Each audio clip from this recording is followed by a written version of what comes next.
যাবেন না, যাবেন না, ওদিকে যাবেন না, প্লিজ প্লিজ ওদিকে যাবেন না। যাবো না মানে? স্যারের নিষেধ আছে। সেটা আমি স্যারের সঙ্গে বলি, আপনি শোনো। দেখুন স্যার এখন কারোর সঙ্গে দেখা করবেন না, আপনি প্লিজ ওয়েটিং রুমে বসুন। আপনার কথা মতো? আপনি কে? ডক্টর আনিস, আপনি একজন শিক্ষিত ভদ্রলোক, দয়া করে সিন ক্রিয়েট করবেন না। তাহলে তাহলে কি? তাহলে আমি সিকিউরিটি গার্ড ডাকতে বাধ্য হব। ডাকুন, ডাকুন না, দেখাই যাক না কি হয়। আপনার মতো মেয়ে ছেলে আমি অনেক দেখেছি, ডাকুন না। গার্ড, গার্ড, এই লোকটাকে এক্ষুনি বার করে দাও। খবরদার, আমার গায়ে হাত দিলে একদম খুন করে ফেলবো। আরে আরে কি হলো? এখানে তো গোলমাল কিসের? ইম্পসিবল স্যার, এখানে আর কাজ করা যাবে না। চলে যান, ইতমিনান সে চলে যান, তাহলে ডক্টর জোয়ারদারও বেঁচে যাবেন, এই ক্লিনিকটাও বাঁচবে। Please please doctor Anis, please be quiet. বিদায় করে দিন ডক্টর জোয়ারদার, মেয়ে ছেলে বিদায় করে দিন, এরা কখনো কোনো কাজে আসে না। মানে তুমি তোমার ডিউটিতে যাও, এই তোমরা যাও। আনিস তুমি আমার সঙ্গে এসো।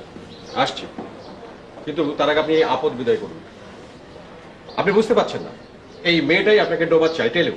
ঠিক আছে ঠিক আছে, সে আমি দেখবো, সে নিয়ে তোমাকে ভাবতে হবে না, তুমি আমার সঙ্গে এসো। এসো এসো এসো এসো। এসো। আপনি তো জানেন ডক্টর, আমার জীবনে অন্তত দুজন মহিলাকে আমি খুব কাছের থেকে দেখেছি, একজন আমার স্ত্রী আর একজন আমার মা। কে উনি? কে? দেখো তো চিনতে পারো কিনা। কেমন আছো বাবা? বাবা? ডক্টর জোয়ারদার, বুঝছি, তোমাকে তো বাবা বলে ডাকলেন, বুঝে নাও কে হতে পারে। মানে কি বলতে চান আপনি? দেখো, তোমার মাকে তুমি যখন শেষবারের মতন দেখো তখন তো তুমি খুব ছোট ছিলে, মায়ের চেহারাটা তোমার মনে থাকার কথা নয়। হতে পারে ইনিই তোমার মা।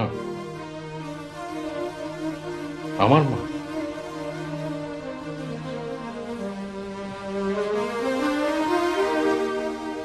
ঠিক আমার বাপ্পির মতন।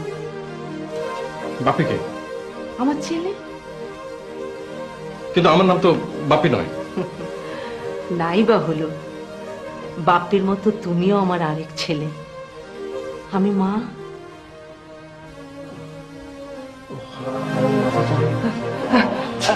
কি হলো? খারাপ লাগছে বাবা?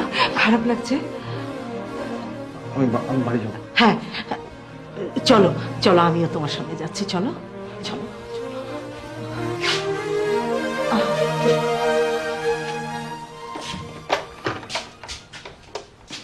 হেমালি, দেখো এইমাত্র ডক্টর আনিস আর মিসেস খান আমার কামরা থেকে বেরিয়ে গেলেন। Tell somebody to follow them. Responsible কাউকে বলো, কুইক, পরে আমি তোমাকে সব বলবো।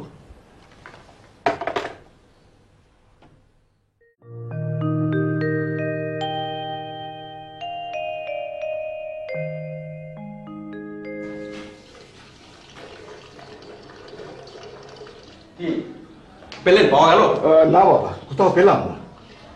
কি আশ্চর্য, এত বড় বাড়িতে তার একটা ছবি পাওয়া গেল না? রাগ করো না বাবা, তোমার বোধহয় মনে নেই, অনেক বছর আগে তুমি নিজেই বাড়িতে তোমার মায়ের সব ছবি নষ্ট করে ফেলেছিলে।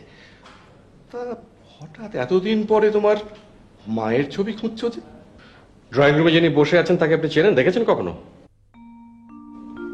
আচ্ছা, আমার নয় আমার মায়ের চেহারা মনে নেই, কিন্তু আপনার তো তার চেহারা মনে থাকার কথা নাকি? তুমি কি বলছো বাবা আনিস? আমি তো তোমার কথার কোনো মাথা মুন্ডই বুঝতে পারছি না। আসুন আমার সঙ্গে, চল।